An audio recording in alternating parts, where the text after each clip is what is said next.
Meus irmãos, bom dia. Graça e paz da parte do Senhor Jesus Cristo. Um bom dia do Senhor a todos. Eu quero convidá-los, irmãos, para novamente abrirem as suas Bíblias na passagem de Hebreus, capítulo 10.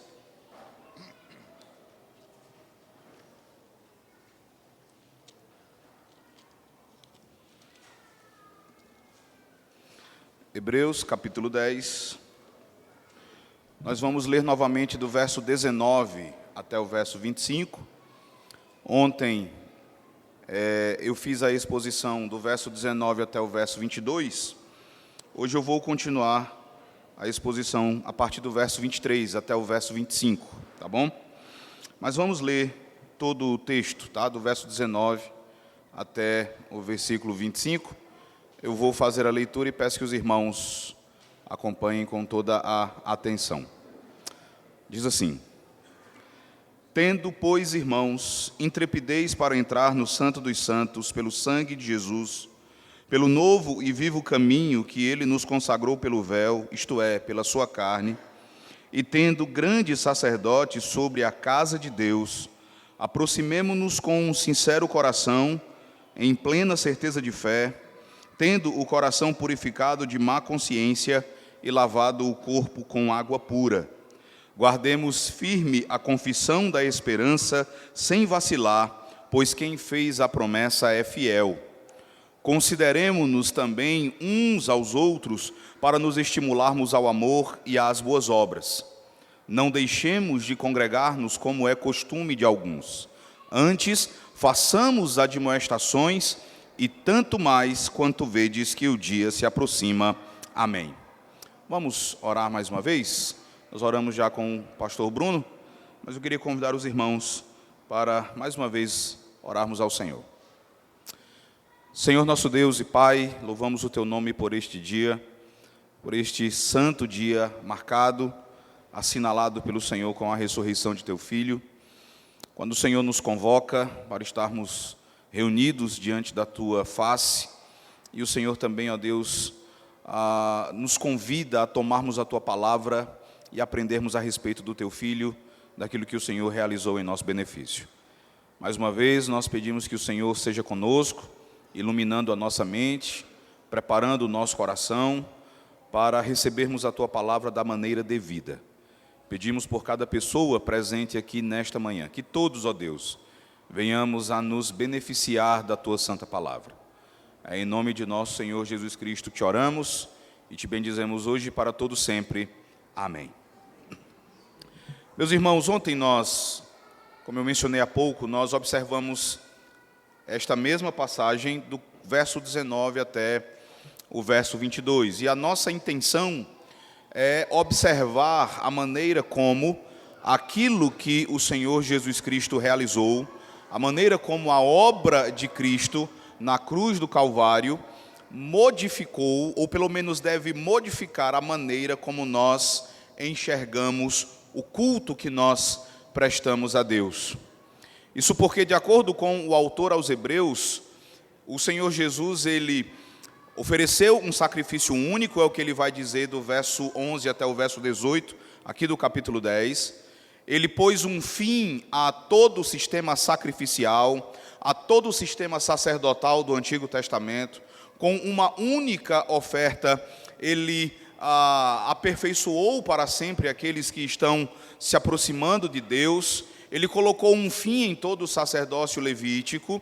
E no pensamento do autor da carta aos Hebreus, isso que Jesus realizou em seu ofício sacerdotal nos dá uma nova visão, ou nos dá uma nova compreensão do que é o culto. E isso porque, com base naquilo que Jesus fez, nós agora desfrutamos de um privilégio que os judeus, que os crentes do Antigo Testamento jamais desfrutaram. O que ele vai mostrar para nós a partir do verso 19 é que, com base naquilo que o Senhor Jesus Cristo fez, por causa do sangue que ele verteu na cruz, por causa do véu da sua carne que foi rasgado em nosso benefício, nós agora desfrutamos de um grande privilégio, que é podermos entrar, nós agora podemos entrar no verdadeiro Santo dos Santos. No Santo dos Santos do verdadeiro tabernáculo, o tabernáculo celestial, não o tabernáculo feito por mãos humanas, mas no Santo dos Santos, onde Deus verdadeiramente habita. É isso que ele nos ensina, os irmãos podem observar aí a partir do verso 19. Então, hoje, cada vez que nós nos reunimos em culto, todas as vezes que nós nos reunimos para adorar ao Senhor, nós desfrutamos daquilo que gerações inteiras de judeus no Antigo Testamento jamais desfrutaram. Então você lê o Antigo Testamento e você percebe que era vedado, era proibido para o judeu entrar no Santo dos Santos. A única pessoa que tinha permissão para entrar no Santo dos Santos era o sumo sacerdote, e ainda de maneira muito limitada, uma única vez por ano, apenas no dia da expiação. E se o sumo sacerdote não tivesse feito, se ele não tivesse feito a expiação por si mesmo, da maneira correta, da maneira devida, certamente ele morreria ao entrar ali no Santo dos Santos. Por causa do que Jesus realizou, nós podemos entrar no Santo dos Santos, não apenas o nosso sumo sacerdote, mas ele nos leva, ele nos introduz, e ali não é mais a morte que nos aguarda, é a comunhão com o nosso Pai. É a comunhão com um Pai amoroso, desejoso de ter esse relacionamento, de desfrutar desse relacionamento conosco. O que é exigido de nossa parte é que nós nos aproximemos dele, e o culto é definido em termos de aproximação de Deus, que nós nos aproximemos dele com um coração sincero, um coração verdadeiro, desejando, ansiando ardentemente por esse momento de comunhão, por estarmos diante dele, por contemplarmos a sua beleza. É exigido que nós nos aproximemos dele também em plena certeza de fé, embora nós não possamos vê-lo aqui conosco, mas é exigido que nós tenhamos a convicção de que ele se faz presente, ele está conosco, e o seu Filho, o mediador da nova aliança, ele se une a nós no canto ao Senhor. Então você precisa de um coração sincero, plena certeza de fé, e também você precisa se preparar devidamente, você precisa de pureza, você precisa se santificar para adorar a Deus. Nós vimos isso ontem. Hoje eu desejo continuar, irmãos, a partir do verso 23, porque se você observar, do verso 19 até o verso 25, nós temos basicamente 3 mandamentos. Do verso 19 até o verso 21, o autor fala do privilégio que nós temos em razão do sangue do Senhor Jesus Cristo. Mas quando você olha para o verso 22, o autor vai então nos dar uma ordem. Ele ordena que nós nos aproximemos de Deus, e então ele vai qualificar essa aproximação. No verso 23 você tem uma segunda ordem, um segundo mandamento, quando ele diz: guardemos firme a confissão da esperança. No verso 24 você tem um terceiro mandamento, quando ele diz: consideremo-nos também uns aos outros para nos estimularmos ao amor e às boas obras. Então você tem 3 mandamentos até o verso 25. Você pode de repente dizer: no verso 25 tem mais um. Tá? No verso 25 há um outro mandamento no sentido de não deixarmos de congregar. E permitam-me dizer a vocês que não é o caso de termos aqui um mandamento. Tá? Então o que acontece? Aqui no verso 25... o modo verbal usado pelo autor de Hebreus é diferente do modo verbal usado nos versos 22, 23 e 24, quando ele apresenta os mandamentos de nos aproximarmos, de guardarmos firme a confissão da esperança e de nos considerarmos uns aos outros para nos estimularmos ao amor e às boas obras. No verso 22, no verso 22, 23 e 24, o modo verbal é o que a gente chamaria de um subjuntivo. Quando o subjuntivo ele é vertido para o português, a força do subjuntivo é imperativa. Tá? Então nós temos o imperativo na nossa língua portuguesa, é muito simples para a gente entender que o imperativo é uma ordem, só que na língua grega, quando ele vai ser vertido para o português, ele normalmente toma a forma de um imperativo. Tá? Por isso os mandamentos: aproximemo-nos, guardemos firme, consideremo-nos. Só que no verso 25, o modo verbal usado pelo autor é um particípio. Tá? Então é um particípio que ele vai usar aqui.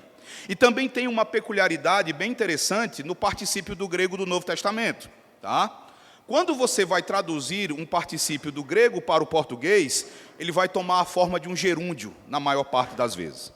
Tá? Então você não traduz como nós temos o nosso particípio, tá? Cantado, né, levado, você traduz como um gerúndio.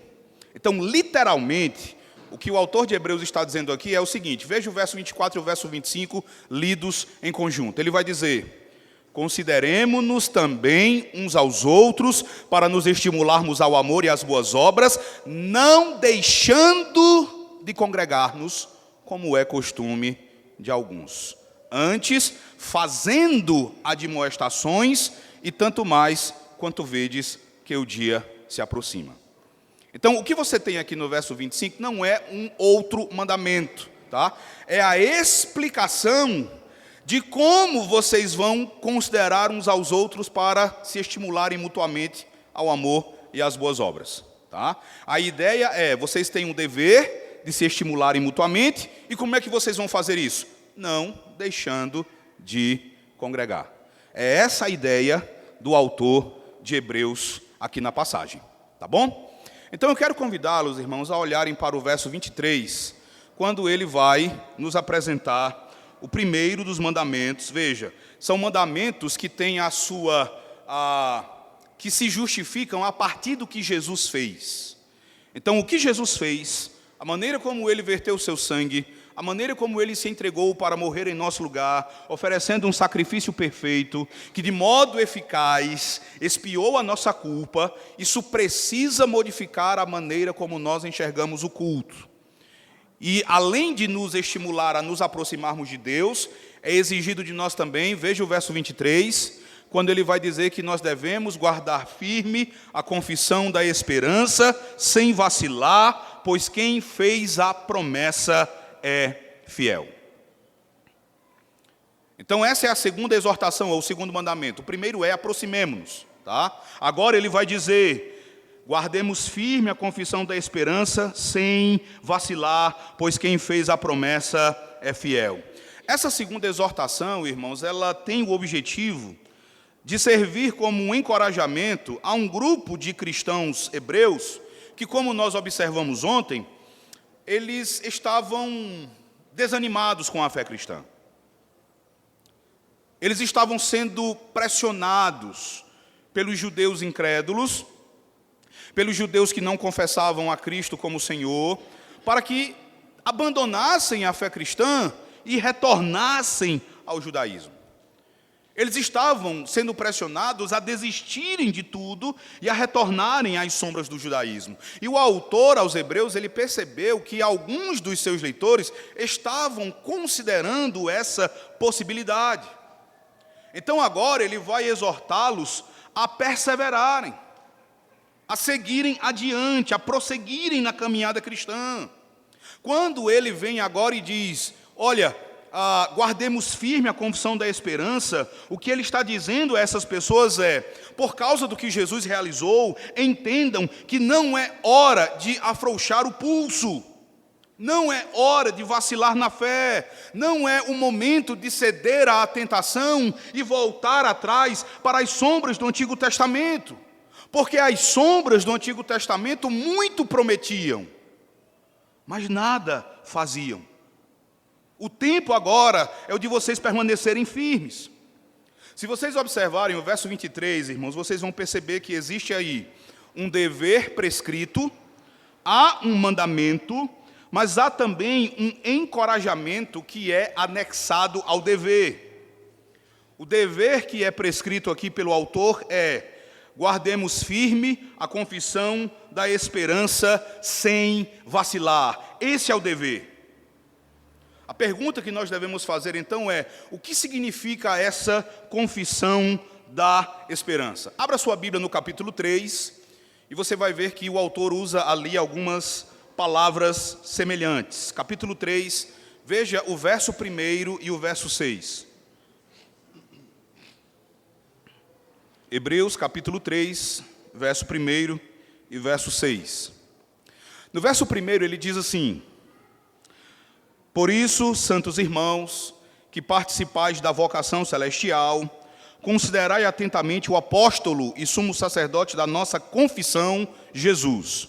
Leiam comigo agora o verso 6, quando ele diz assim: Cristo, porém, como filho em sua casa, a qual casa somos nós, se guardarmos firme até ao fim a ousadia e a exultação da esperança. Veja que ele vai usar expressões semelhantes. Jesus é o apóstolo e o sumo sacerdote da nossa confissão, e nós temos o dever de guardarmos firme até o fim a ousadia e a exultação da esperança.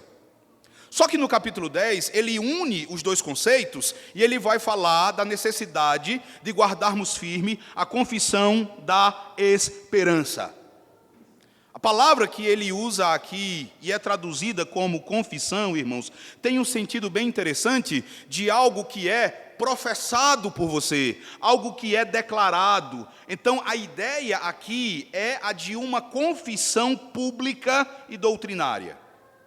Quando ele chega até os seus leitores e diz: vocês devem guardar firme até o fim a confissão da esperança, ele está dizendo que eles devem abraçar com uma firmeza ainda maior a confissão de fé que um dia eles fizeram, o conteúdo que um dia eles professaram. Você pode de repente olhar e dizer assim: mas a expressão usada aqui não é confissão de fé. A expressão usada aqui é confissão da esperança. Talvez isso aqui não tenha nada a ver com doutrina, mas tenha em mente a íntima relação que o Novo Testamento estabelece entre a esperança e a fé. Quando uma sempre vai acompanhar a outra. Você vai observar que é impossível alguém ter fé e não ter esperança. E é impossível você ter esperança sem ter fé. Se você abrir a sua Bíblia no capítulo 11, eu peço que você faça isso, no verso 1, você vai ver a maneira como o autor define fé, e ele vai definir fé em termos de esperança. Ele vai dizer que a fé é a certeza de coisas que se esperam. Então, fé nada mais é do que a certeza de coisas que você tem a esperança de receber em Cristo Jesus. Um comentarista, o Dr. Simon Kistemaker, ele vai dizer o seguinte: a esperança ela sempre vai se apoiar na fé. E por se apoiar na fé, é que ela pode então olhar para o futuro. Por tudo isso, irmãos, quando o autor aos Hebreus vem aqui e diz que nós devemos guardar firme a confissão da esperança, sem vacilar, nós podemos ter a certeza de que essa confissão da esperança, ela está intimamente relacionada com confissão de fé, com doutrina, com a fé na qual nós cremos. Aquilo que é professado por nós. Então ele está dizendo: não abandonem o que vocês professaram um dia, não abandonem o que vocês têm professado até o dia de hoje, apeguem-se, na verdade, com uma firmeza ainda maior. Ele não vai dizer aqui de forma explícita qual era essa confissão. Mas é certo que os cristãos hebreus possuíam uma confissão de fé. Quando você lê o Novo Testamento, você vê que no Novo Testamento há uma confissão de fé básica. Ela é apresentada pelo apóstolo Paulo, por exemplo, em 1 Coríntios, no capítulo 12 e no verso 3, que é a confissão de que Jesus é o Senhor. Essa é a confissão de fé mais básica que é apresentada no Novo Testamento, mas abra também a sua Bíblia em 1 Timóteo, capítulo 3, verso 16. 1 Timóteo, capítulo 3, versículo 16.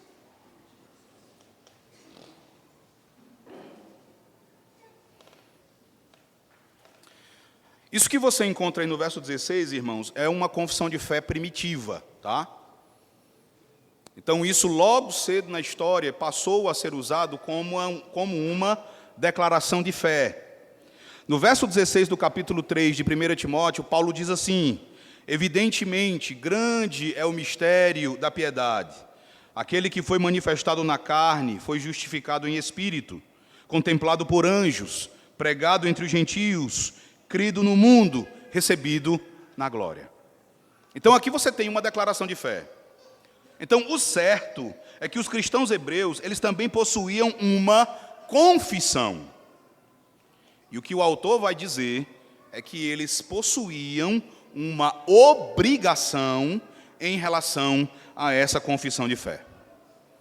Eles precisavam guardá-la firmemente. Guardar firme aqui, a ideia é exatamente de segurar com força, manter firme, não largar, mas agarrar com toda a força possível. O que ele está dizendo é que os cristãos hebreus, eles deveriam perseverar em confessar a Cristo como o Senhor das suas vidas, independentemente do que viessem a sofrer, independentemente das circunstâncias. Eles precisavam manter firme essa confissão.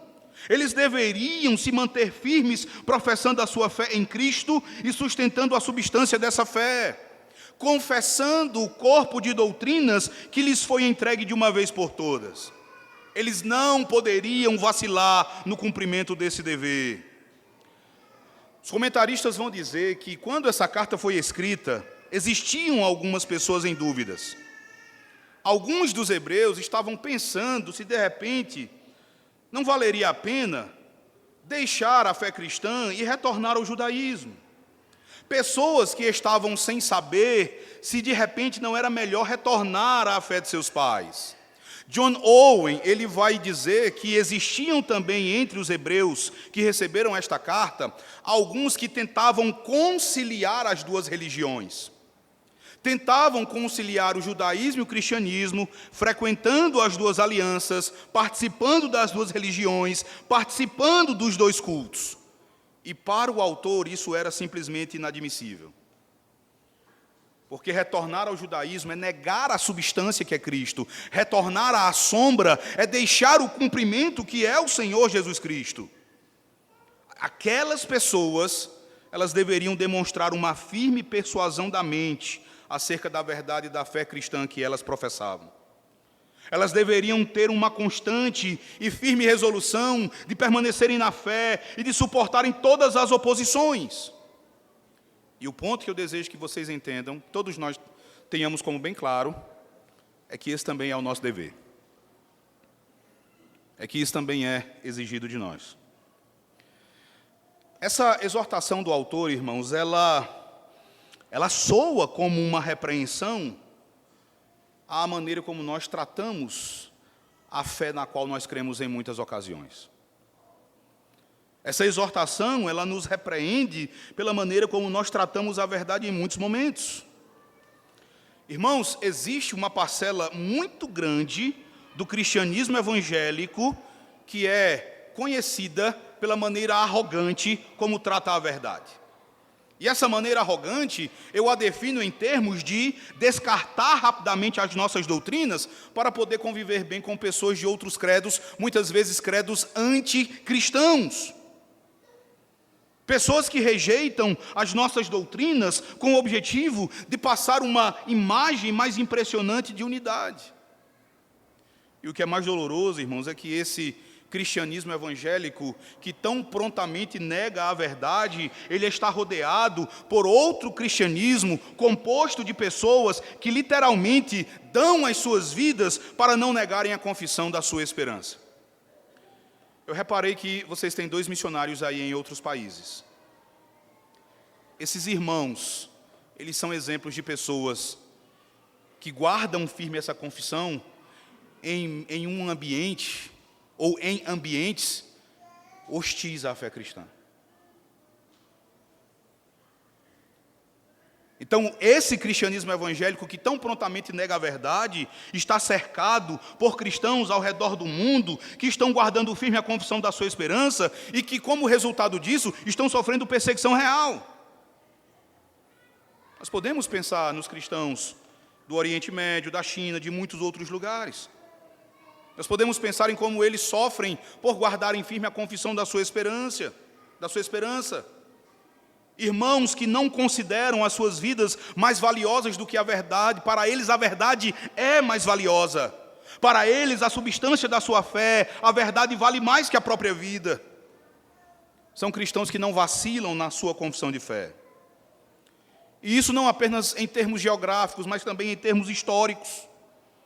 Nós estamos também cercados historicamente por cristãos que perderam as suas vidas, mas não negaram a verdade, não voltaram atrás, não negaram a Cristo dizendo que César é o Senhor, não abandonaram a fé cristã. No período da Reforma Protestante, muitos cristãos alegremente morreram por sua fé.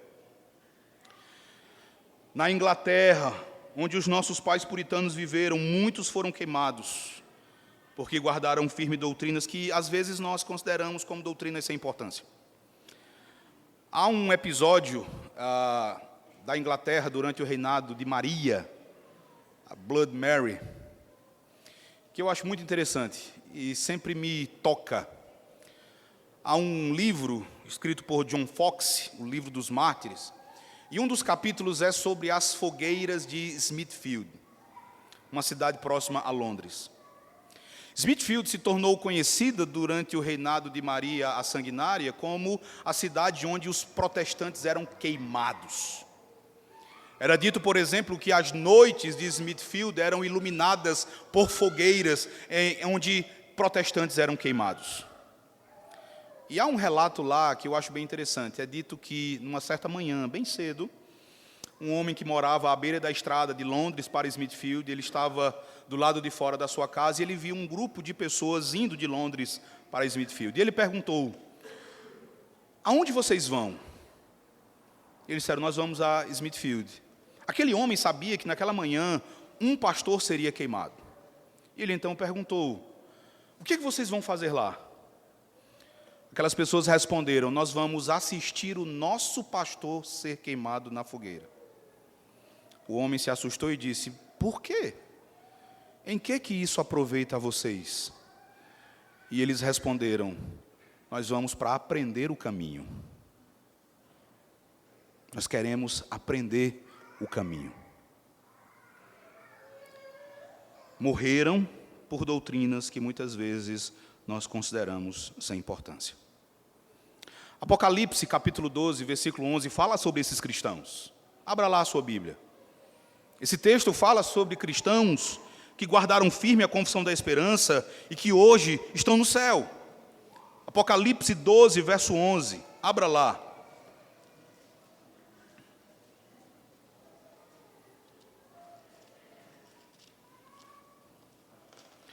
Leia comigo.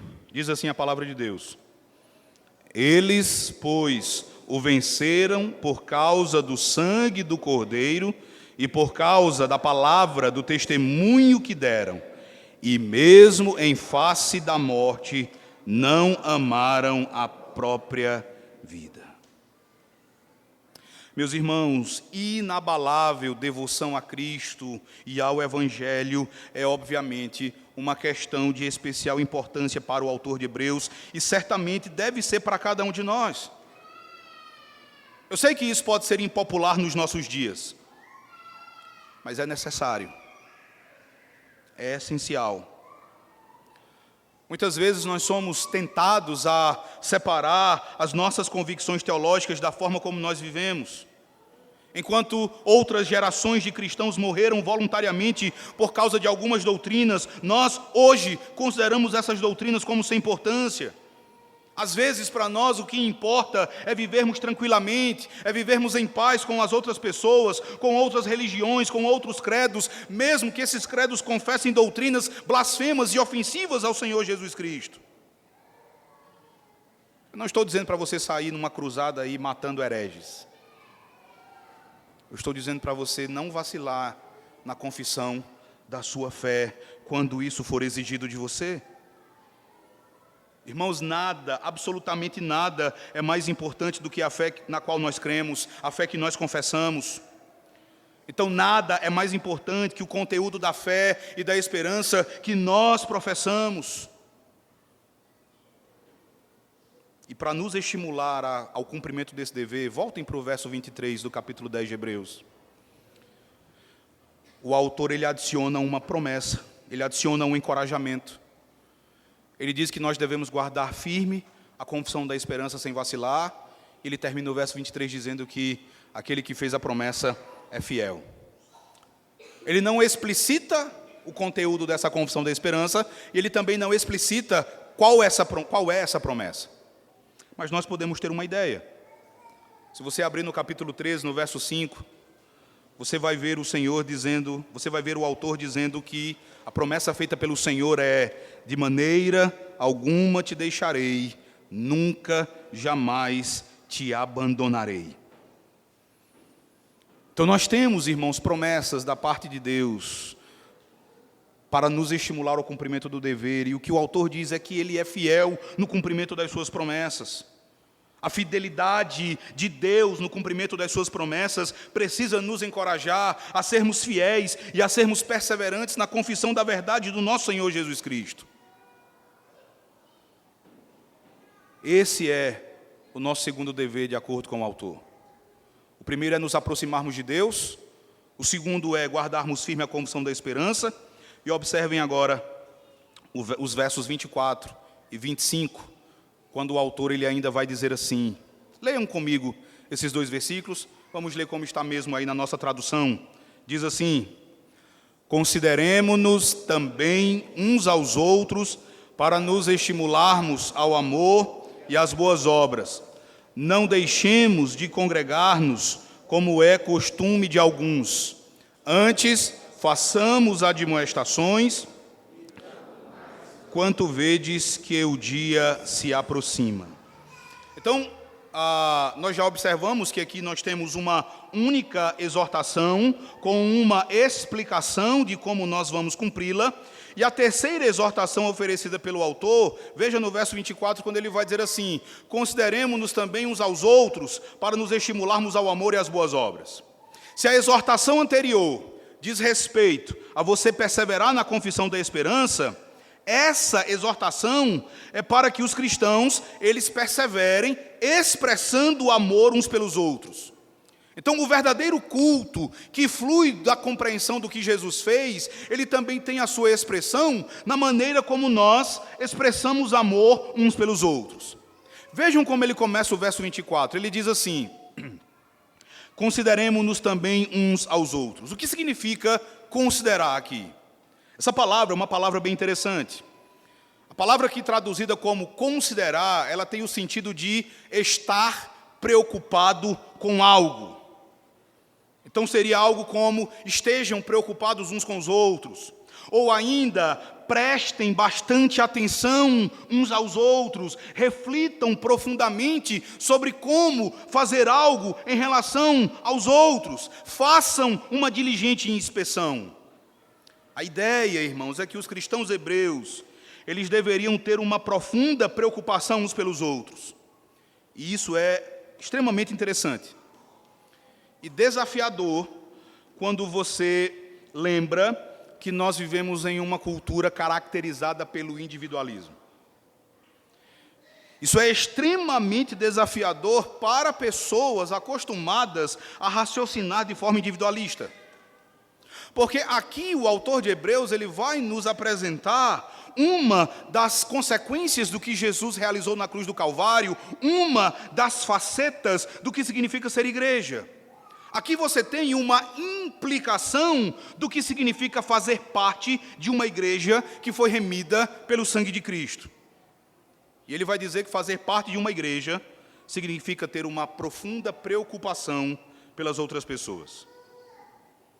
Percebam como isso é diferente do espírito da nossa época. Tão centrado no eu. O que ele está dizendo, veja só, tome isso para você. É que aqui na igreja presbiteriana Peregrinos, a tua preocupação primária deve ser com o bem-estar dos seus irmãos, não com o teu próprio bem-estar. Aqui você deve estar envolvido em uma profunda reflexão acerca de como você pode contribuir com a vida do teu irmão. No que as outras pessoas, ou melhor, não no que as outras pessoas devem fazer por você. É muito comum hoje pessoas se desiludirem com a igreja, se aborrecerem com a igreja, dizendo que estiveram ali durante algum tempo e ninguém se importou com ela. A ideia é, em vez de se preocupar com isso, esteja preocupado com as outras pessoas, no que você pode fazer com pelas outras pessoas. Então, tire o foco do teu eu e coloque nos teus irmãos. Esteja preocupado com os outros, esqueça de si mesmo. Isso aqui é um eco do que nós temos lá em Filipenses capítulo 2. Quando Paulo diz que nós não devemos considerar o que é nosso, mas nós devemos estar preocupados com aquilo que é dos outros, pois este é o sentimento que havia no coração de Cristo e nós devemos buscar ter esse mesmo sentimento. E essa preocupação com os outros, veja o verso 24. Essa preocupação deve ter o sentido de nos estimularmos ao amor e às boas obras. É bom né, essa delimitação que ele faz, porque às vezes a gente até se preocupa com os outros, mas pelo simples prazer de se intrometer na vida das outras pessoas, né? Então ele vai dizer, você deve estar preocupado com os seus irmãos, vocês devem se preocupar uns com os outros, mas o objetivo dessa preocupação é o estímulo ao amor e às boas obras. Irmãos, o autor ele não está dizendo que você deve se preocupar com os outros para viver se intrometendo nas suas vidas, de modo que as vidas dos seus irmãos se transformem num fardo, que é isso que acontece muitas vezes, tá? Essa preocupação com a vida do irmão tem um objetivo muito bem definido: estímulo. Nós precisamos estimular uns aos outros ao amor e às boas obras. O que ele está dizendo é que você precisa refletir seriamente sobre como você pode estimular o teu irmão ao amor e à prática das boas obras. A palavra aqui traduzida como estimular, ela tem a ideia de atiçar, incitar, provocar ou tornar algo intenso. E eu gosto muito da acepção aqui de provocar, tá? Então você deve estar preocupado com o seu irmão para provocá-lo. Geralmente provocar é usado por nós num sentido muito ruim, né? Provocar é usado por nós com o sentido de perturbar tanto a pessoa a ponto de amargurar o espírito da pessoa, tá? Amargurar o espírito da outra pessoa, levando-a à raiva, à tristeza, à irritação e à impaciência. E aí, quando a provocação é demais, o resultado é a briga, né? É a luta, é a explosão. O autor vai dizer que você deve sim provocar o seu irmão, mas não com ofensas, e sim com a prática do bem. Você deve provocá-lo, você deve cutucar o espírito dele até que ele exploda. Só que não em briga, não em desentendimento, mas na prática daquilo que é bom. Então, estude meios, é a ideia aqui. Estude meios para fazer com que o teu irmão ame as outras pessoas e pratique boas obras com uma intensidade cada vez maior. Entenda que a maneira como você vive, a maneira como você fala, a maneira como você age precisa ser provocativa a outros cristãos no melhor sentido da palavra. Então permitam-me, meus irmãos, perguntar a vocês, a cada um de vocês, através da sua vida, através das suas palavras, das suas ações, os teus irmãos, eles são incentivados a amarem e a praticarem boas obras, ou através da maneira como você os trata, eles ficam desanimados? Será que eles ficam desanimados diante da maneira como você vive, de como você fala deles e de como você se comporta em relação a eles? Os conselhos que você oferece a outros irmãos são incentivos para que eles vivam piedosamente e andem de forma contrária ao mundo?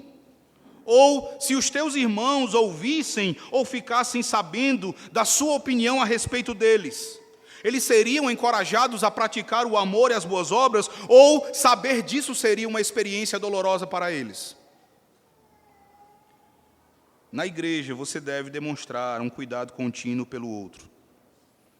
Esse cuidado deve encontrar expressão no amor, nas boas obras, no encorajamento mútuo para a participação ativa nas reuniões da comunidade, tanto quanto possível. Irmãos, nenhum cristão pode ser um individualista. Eu gostaria que vocês recordassem do que aconteceu depois que Caim matou Abel. E quando o Senhor veio até Caim e perguntou-lhe por Abel, a resposta de Caim, no verso 9 de Gênesis capítulo 4, foi aquela: foi essa: não sei, acaso sou eu tutor do meu irmão? Nós podemos trazer essa pergunta para nós. E a resposta é que nós somos, sim, tutores uns dos outros. Nós somos tutores dos nossos irmãos. E eles são nossos tutores. A igreja é uma comunidade que, por causa daquilo que Jesus Cristo fez, ela se expressa em cuidado mútuo. Não apenas os pastores, não apenas os presbíteros que devem cuidar das ovelhas, mas os cristãos devem cuidar uns dos outros. Eles consolam uns aos outros, eles admoestam uns aos outros, eles aconselham uns aos outros, eles se estimulam mutuamente ao amor e à prática das boas obras. Abra sua Bíblia em Colossenses, uma passagem bem conhecida no capítulo 3, no verso 16, o apóstolo Paulo fala sobre isso. Colossenses, capítulo 3, verso 16.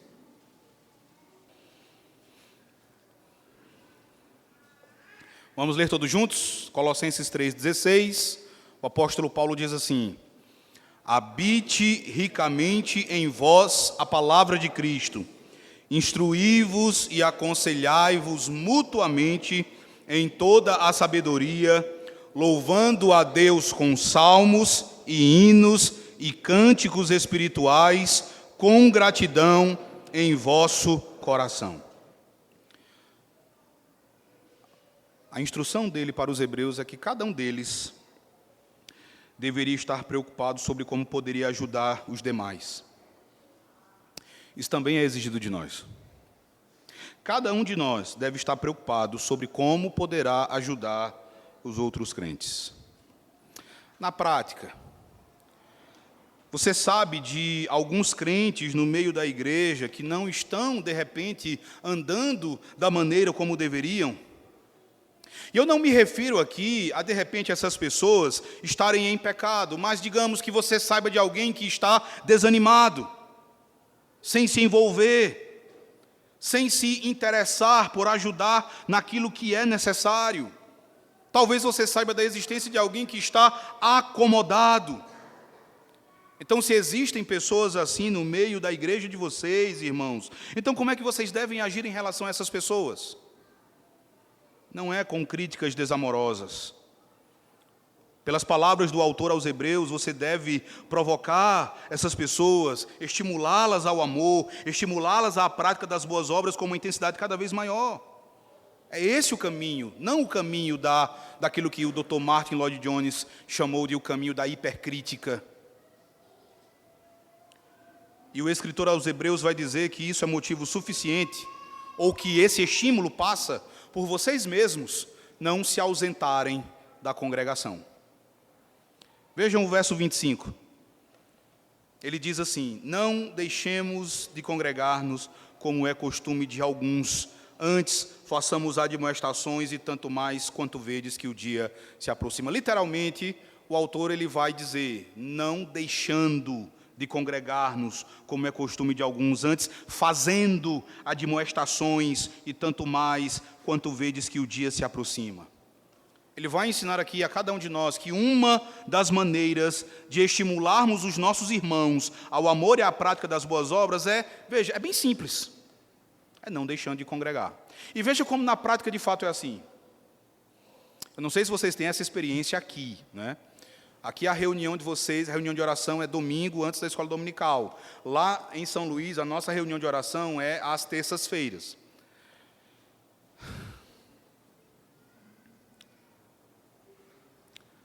Às vezes tem eu, minha família, um irmão, uma irmã. Desanima.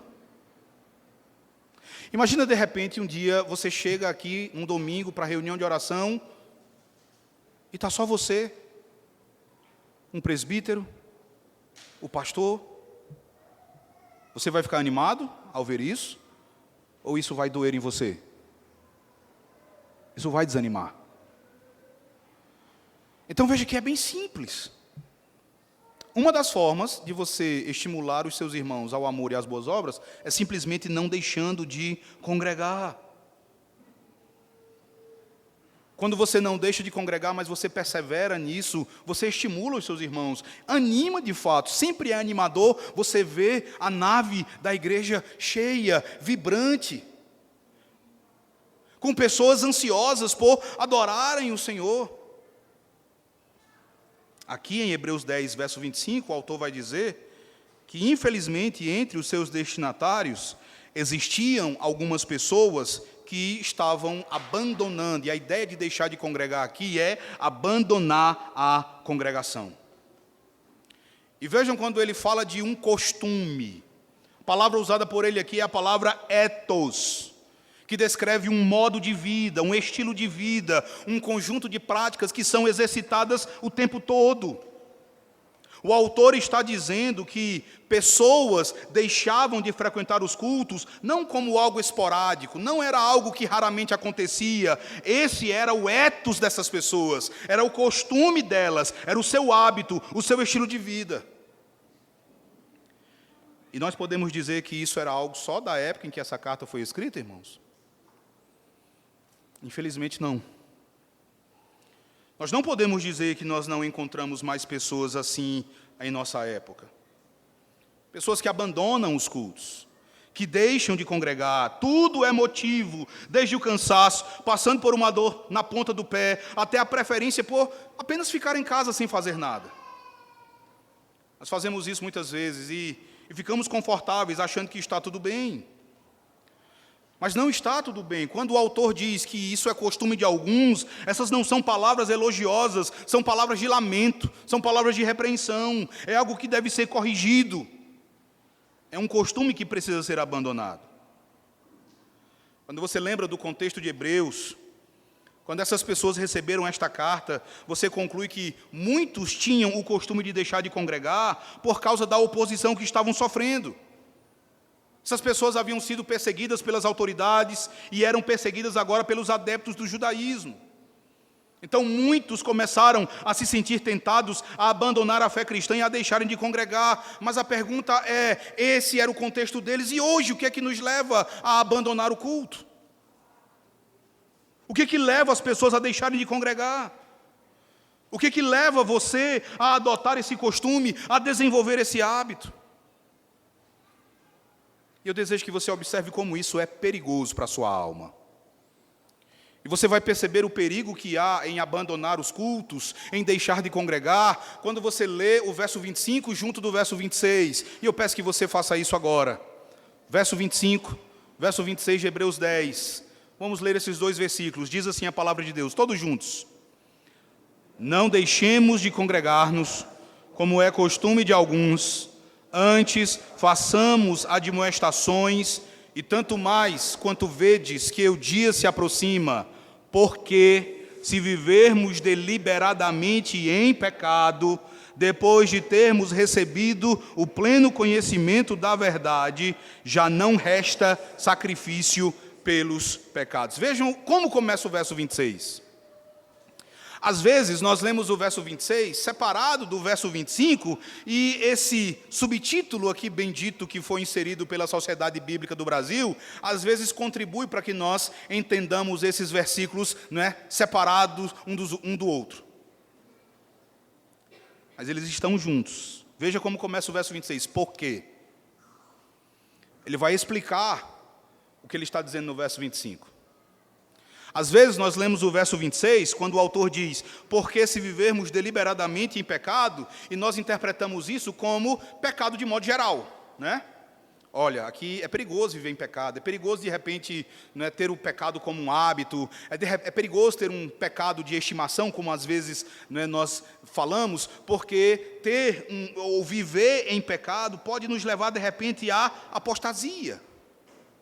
Só que esse viver deliberadamente em pecado não é pecado de modo geral, é um pecado específico. Veja esse porquê. Esse pecado, esse viver deliberadamente em pecado, irmãos, é o costume do verso 25. Tá? É ter o costume de deixar de congregar. Deixar de congregar, de acordo com a palavra de Deus, é pecado, é viver deliberadamente em pecado. E se você continuar lendo até o verso de número 31, você vai ver que o autor de Hebreus desenvolve o seu argumento de tal maneira que esse trecho ele vai mostrar que deixar de congregar tem um resultado certo. O resultado desse costume de deixar de congregar é a apostasia. É o abandono da fé cristã. Vários comentaristas interpretam essa passagem exatamente assim. Simon Kistemaker, por exemplo, ele vai dizer que uma das primeiras indicações de falta de amor para com Deus e para com o próximo é ficar longe dos cultos de adoração. É um desprezo da obrigação comunal de participar desses encontros e a demonstração dos sintomas de orgulho e egoísmo que inevitavelmente levarão alguém a abandonar a fé cristã. John Owen, na sua exposição de Hebreus, ele vai dizer que abandonar as assembleias da igreja é geralmente o primeiro passo no caminho da apostasia. E você pode lembrar de repente de pessoas que um dia estiveram com vocês e não é que foram para outra igreja, mas abandonaram a fé cristã. Você pode de repente puxar pela memória e lembrar como isso começou. Elas começaram a se ausentar. Elas começaram a não mais participar dos cultos. Começou por abandonar o culto de adoração, o culto ao Senhor. É por isso que Owen diz que abandonar as assembleias da igreja geralmente é o primeiro passo no caminho da apostasia. Ontem eu disse, irmãos, que quando nós compreendemos o que é o culto, quando nós compreendemos o que acontece no culto, então deixar de participar do culto, faltar ao ajuntamento solene, é simplesmente impensável para você quando você compreende o que é o culto. Da mesma forma, quando o Espírito Santo ilumina a tua mente e o teu coração, fazendo você compreender que o culto, ele também é uma inestimável oportunidade para você demonstrar o teu amor pelos teus irmãos, estimulá-los à prática do amor e das boas obras, quando você entende que o culto é uma excelente oportunidade para você admoestar os seus irmãos, aconselhá-los, encorajá-los a permanecerem firmes mesmo em meio às mais duras provações, a última coisa que você vai desejar é perder o culto. Esse sentimento é reforçado quando você tem a compreensão do que acontece não apenas no plano vertical entre você e Deus, mas também no que acontece no plano horizontal entre você e os teus irmãos. Você prefere morrer a deixar de congregar. Os nossos irmãos do passado, quando eles eram impedidos de ir ao culto, eles consideravam isso como um castigo. Nós fazemos disso uma opção muitas vezes. Era essa a convicção que movia os nossos irmãos no passado, meus irmãos. Eu quero aqui fazer uma citação de uma biógrafa de João Calvino. E eu não tenho aqui o objetivo de engrandecer Calvino, mas apenas de olhar para o exemplo dele, para imitarmos o princípio que movia Calvino a essa prática. Uma biógrafa do reformador, meus irmãos, fala de como nem a doença impedia Calvino de congregar. E veja, eu não vou dizer aqui que quando você tiver com uma doença aí, né, infectante, ou, tá, que você...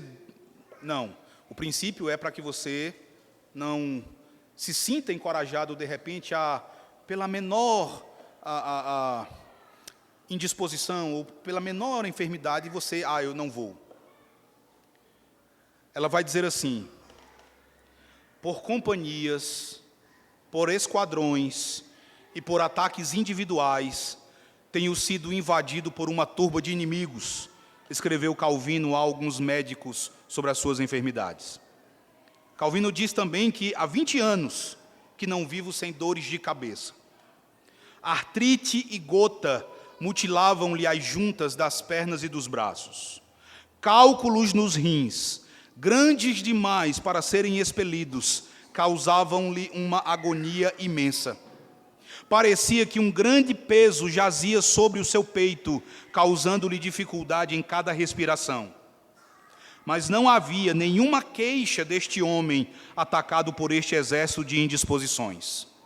No domingo, 6 de fevereiro de 1564, Calvino ocupou pela derradeira vez o púlpito de Saint-Pierre. Ele pregou sobre a harmonia dos evangelhos e, de repente, foi acometido da tosse. Ele não conseguiu estancar a tosse dessa vez. O sangue lhe subiu quente à boca. Então, lenta e relutantemente, ele desceu pela escada circular, deixando o seu sermão inacabado. Mais à frente ela diz: era o domingo da Páscoa, dia 2 de abril de 1564. Calvino foi carregado na sua cadeira da sua casa, na Rua do Canhão, e foi colocado perto do púlpito, de onde tinha pregado centenas de sermões. Beza pregava agora. Celebrou-se a ceia do Senhor. Calvino recebeu os elementos das mãos de Beza. Então, eu não estou afirmando aqui que mesmo quando você estiver acometido de uma doença contagiosa, que você deve congregar. Trata-se, na verdade, de nós nos examinarmos quanto às motivações e às justificações que nós apresentamos. Obviamente, uma doença contagiosa é motivo para você permanecer em casa. Mas e aquilo que não é contagioso e que não é debilitante, irmãos?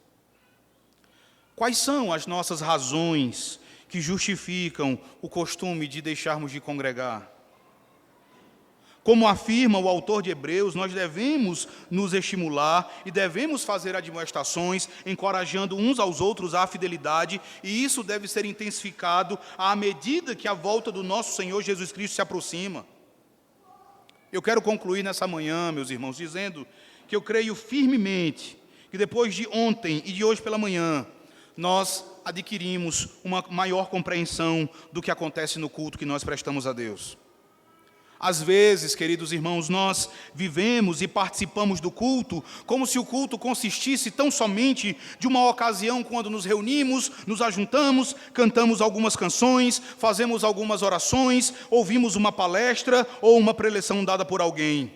Logo em seguida, nós somos despedidos e enviados de volta para casa. Muitas vezes você atravessa a sua vida com essa perspectiva puramente humanista acerca do que é o culto. Mas nós devemos lembrar que este momento, o momento do culto, nele o Deus triuno se faz presente. Ele está aqui. E além disso, irmãos, pela obra de Jesus, através do seu sangue, este Deus triuno, ele permite que entremos em sua presença no Santo dos Santos. Jesus nos lavou com o seu sangue, ele nos purificou das nossas imundícias e da nossa iniquidade. Nós entramos no Santo dos Santos e nós não precisamos temer. Nós podemos ver aquele que é o nosso Pai, nós podemos contemplá-lo por meio das Escrituras, nós podemos lançar-lhe um sorriso doce de admiração e de contemplação por causa da sua beleza e da sua majestade. No culto nós estamos unidos aos anjos eleitos e aos santos que já estão no céu. No culto, meus irmãos, nós estamos unidos àqueles que clamam, como em Apocalipse capítulo 4, verso 11, Tu és digno, Senhor e Deus nosso, de receber a glória, a honra e o poder, porque todas as coisas Tu criaste, sim, por causa da Tua vontade, vieram a existir e foram criadas. No culto, nós formamos um só coro com os anjos eleitos e com os santos no céu, clamando: digno é o Cordeiro que foi morto de receber o poder e a riqueza e a sabedoria e a força e a honra e a glória e o louvor. É isto que acontece no culto. No culto vocês também manifestam o amor de vocês uns pelos outros. Vocês se incentivam. Vocês se estimulam mutuamente, vocês oram juntos, vocês cantam juntos, vocês unem os seus corações sob a palavra de Deus e os sacramentos. Não há, por mais simples que seja o culto, não há nenhum momento mais belo que o culto. O culto, meus irmãos, é um momento glorioso. E isso nos ajuda a pensar de repente em quão maior glória, em quão maior beleza haverá no culto que nós prestaremos a Deus na eternidade. Que o Senhor, pois, nos abençoe, que Ele, pois, nos ajude uma compreensão cada vez maior e mais profunda acerca do que é o culto que nós prestamos a Ele.